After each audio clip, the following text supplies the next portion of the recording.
Благодарам, председателе. Почитувани дами и господа, почитувана јавност, почитуван колега. Просто се чудам колку многу ја воспевавте работата на владата. Добив чувство дека се наоѓам во некој друг парламент, меѓутоа не во македонскиот. Се чудам како не ви текна да ги споменете во тие успеси на владата 215 издадени пасоши на најголемите криминалци во светот. Како не ви текна да кажете дека се издадени 215 пасоши на најголемите наркобосови во светот, на најголемите планери и изведувачи на атентати во светот?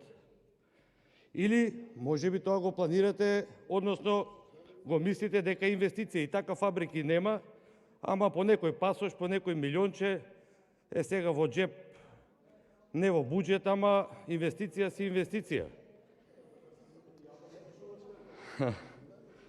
Значи беа издадени 215 пасоши на најголемите криминалци во светот и тоа од страна на дуото Буш и Оливер Спасовски, кој потоа се прошири со државниот обвинител Јовевски.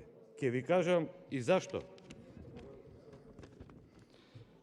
Основното место овие дела да се гонат во основното јавно обвинителство за гонење на организиран криминал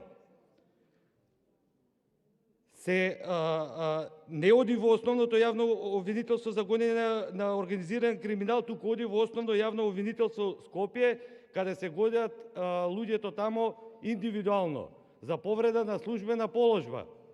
А многу добро знаеме дека кога се вади пасош, се контролира од тројца, четворица и 5 луѓе, меѓу кои помошник, началник и началник. Тие двајца воопшто не се пипнати. Значи, ова дело е до 3 години затвор. Има, бидејќи е до 3 години затвор, има можност за условна казна, како што и повеќето ќе добијат или веќе добиле. Ама затоа уставобранителите 200 години затвор, со промена на искази, со криење на искази на еден сведок, ставање во фиока, тие 200 години затвор, овие организирани за издавање на пасоши на најголемите криминалци во светот до 3 години затвор и условна казна. Па не може така, затоа што оваа влада единствено е само за да го заштити криминалот и ништо повеќе. Благодарам. Бедри Фазли.